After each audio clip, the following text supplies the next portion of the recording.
Oi, meus amores, tudo bom? Vamos para mais uma aula de história. Bom, hoje nosso assunto é continuando o assunto que a gente teve na aula passada. Hoje vamos falar sobre noções de cidadania na antiguidade. Então, peguem seus livros e abram na página 54. E aí, já abriram? Então, bora começar? Bom, a noção de cidadania na antiguidade. Vimos que a cidadania atualmente envolve uma série de atitudes, deveres e direitos. Mas será que as pessoas sempre entenderam a cidadania desse modo? Bom, as primeiras noções de cidadania se manifestaram há mais de 2.500 anos na cidade-estado de Atenas, na Grécia Antiga. Ser cidadão em Atenas significava participar das decisões políticas e dos assuntos que envolviam o dia a dia das cidades. O exercício da cidadania em Atenas estava relacionado a uma forma de governo criada pelos atenienses, a democracia.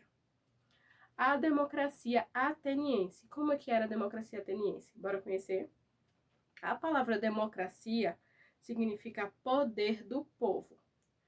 Para os atenienses, o governo devia seguir as vontades do povo, ou seja, os cidadãos deviam ter uma participação direta e igual na política. Esse tipo de governo surgiu em meados do século V a.C., a partir de uma série de revoltas populares pela ampliação da participação política em Atenas, de diferentes grupos que antes eram excluídos, como pequenos agricultores, comerciantes e artesãos. Agora vamos para a página 55. A cidadania em Atenas. A gente vai conhecer como era a cidadania em Atenas. Mesmo sendo um modelo de governo que garantiu a participação de pessoas que antes eram excluídas das decisões políticas, a democracia ateniense continuou excluindo a maior parte da população. Para ser considerado cidadão em Atenas, por exemplo, era necessário ser homem livre, ter mais de 18 anos, ser filho de ateniense e ter nascido em Atenas. Mulheres escravizadas e estrangeiros não eram considerados cidadãos e por isso não tinham direito à participação política. Isso quer dizer que eles não poderiam opinar em nada. Eles tinham que aceitar, quietinhos e caladinhos, tudo que o governo que fosse impor sobre eles. Só quem poderia participar das decisões eram os homens livres, ou seja, escravos não, só homens livres. Tinha que ser maior de 18 anos, tinha que ser filho de pessoa que nasceu em Atenas e também ter nascido em Atenas. Mulheres não podiam, nem escravos, nem gente que viesse de fora para morar lá. Eles não eram considerados cidadãos. Bom, e como funcionava o exercício da cidadania em Atenas? Reunidos em assembleias, cada cidadão podia opinar e sugerir a criação de leis. Além disso, todos podiam votar de maneira direta nas propostas que julgassem ser mais adequadas às obras públicas, à justiça e os gastos do dinheiro público. Observe no quadro abaixo quais eram as principais assembleias realizadas em Atenas. Bom, tinha a Assembleia da Eclésia, né? Reunia todos os cidadãos. Nela, os cidadãos votavam em novas leis, nomeavam os magistrados e funcionários públicos e votavam neles. Os votos eram contados pela quantidade de mãos levantadas, ou seja, os votos não eram que nem a gente hoje em dia não, que a gente vai na urna e vota não. Quem dissesse quem está de acordo, levantava a mão. Quem dissesse quem não está de acordo, abaixava a mão. Bulé. Formada por 500 cidadãos que elaboravam os projetos de lei a serem votados na Eclésia. Os integrantes da Bulé eram eleitos por sorteio. Cada cidadão só podia ser sorteado 2 vezes na vida. Mais que 2 não. Só 2 vezes na vida eles poderiam ser sorteados. Aí vocês estão vendo, ó, uma estátua aí, né? Essa estátua tá representando Demóstenes, político ateniense, que viveu no século IV a.C. Bom, passem na página 55 para a página 56. Bom, nossa atividade vai ser essa, da página 56. Depois vamos dar uma lidinha na página 57 também para poder fazer uma atividade. Mas vamos começar na página 56.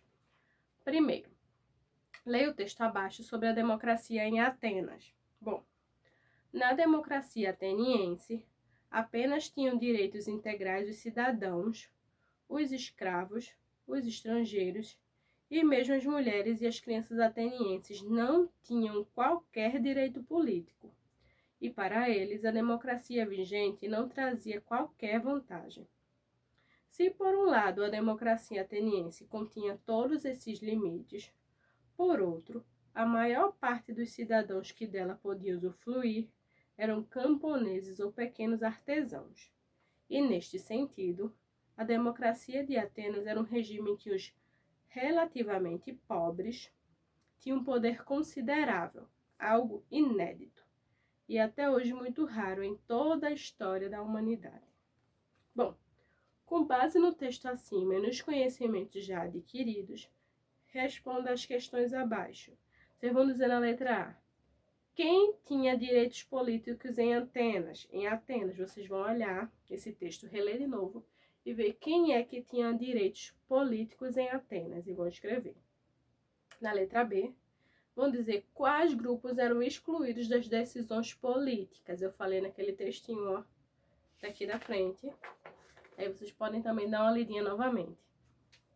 A letra C, segundo o autor do texto, o que a democracia ateniense trouxe de novidade? Vocês vão dizer qual foi a novidade que a democracia ateniense trouxe e vão escrever na letra C. Depois que vocês terminarem essa página 56, vamos para a página 57. Bom, página 57. Arte e História. A arquitetura na Grécia Antiga. As mudanças políticas em Atenas no século V a.C. foram acompanhadas de transformações nos estilos artísticos. Na arquitetura, buscou-se criar formas harmônicas, simétricas e proporcionais, feitas com base em cálculos matemáticos. Um dos principais exemplos da arquitetura grega do período é o Parthenon. Esse aqui, ó, gente, é o Parthenon. Isso é um templo construído em homenagem a deusa Atena, protetora da cidade. Vocês lembram que eu falei a vocês numa aula sobre os deuses da mitologia grega? Que tem Atena, que tem Poseidon, que tem Hades, vocês lembram? Bom, isso está falando sobre isso. Esse Parthenon é como se fosse a casa deles. Criaram porque eles acreditavam que os deuses moravam aí. Gente, ninguém nunca chegou a ver nenhum deus, porque isso é só uma história, só um mito que eles acreditavam. Mas eles acreditavam com tanta convicção que eles criaram o Parthenon, a casa dos deuses. Bom, observem. Aí ele dá um zoom numa partezinha, né? Vocês estão vendo aí como se fossem várias pessoazinhas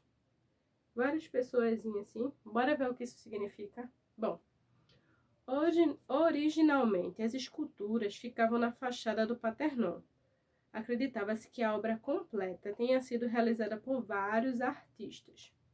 O friso, que é essa partezinha aqui, a figura deu um zoom, completo apresentava cerca de 160 metros de comprimento. A cena representava uma procissão em homenagem à deusa Atena. Ao todo, foram representadas 378 figuras divinas e humanas e mais de 200 animais. No foto ao lado, a réplica atual do friso do Parthenon em Nashville, nos Estados Unidos, em 2017. O que eles querem dizer? Nessa faixinha, nesse negócio aí que eles deram um zoom, que tem como se fosse a foto de várias... A foto não, né? É uma esculturazinha, uma mini esculturazinha de várias pessoas. Era como se fossem os deuses. Não só tem deuses aí, não. Tem todos os deuses que fazem parte da mitologia grega, que são muitos, eu não recordo o nome de todos. Mas se vocês quiserem dar uma pesquisada na internet, tem lá também. Além dos deuses, tem pessoas, tem animais, então são vários deuses, várias pessoas, vários animais que fazem parte da mitologia grega, que eles esculpiram e fizeram a miniatura desse Paternon. Vamos para o primeiro quesito.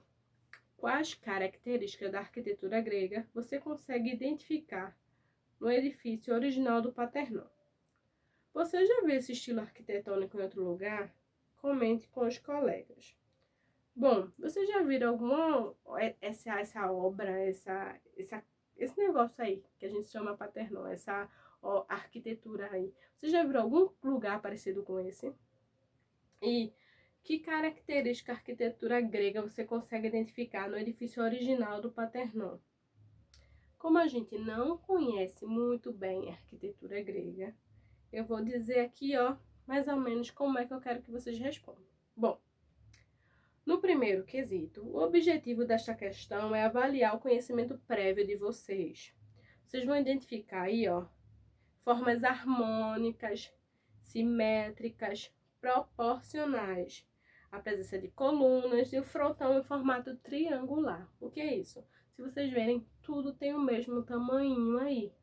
Ele, ó, ele foi olhado, eles olhavam e olhavam para poder fazer, para ficar tudo do mesmo tamanho, tudo bem simétrico. Então, a resposta que eu quero do primeiro quesito é essa que eu dei a vocês. Vou repetir. Formas harmônicas, simétricas e proporcionais. Aceito isso, tem até no texto falando sobre isso.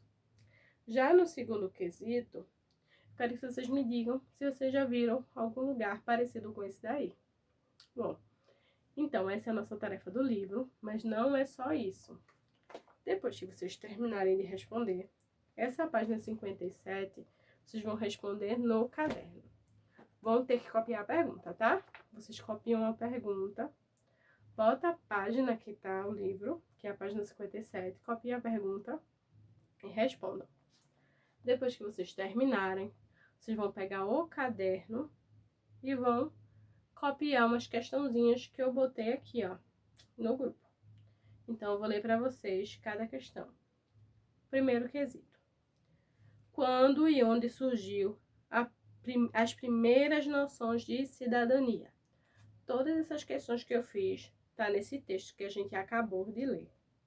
Segundo, como surgiu a democracia ateniense? Terceiro, o que era preciso para ser considerado um cidadão em Atenas? O que era preciso? Quarto, como funcionava o exercício da cidadania em Atenas?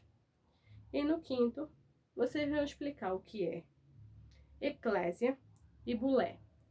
Tudo isso aí tem no texto. Vocês vão ler, leiam com calma que vocês vão conseguir responder. Então é isso, gente. Nossa aula de hoje fica por aqui. Eu espero que vocês tenham gostado. Qualquer dúvida pode me procurar, mas acredito que vocês vão conseguir tirar de letra, porque tudo isso tem no livro. E a aula de hoje foi bem legal. Então, bons estudos, um beijo, tchau e até a próxima aula.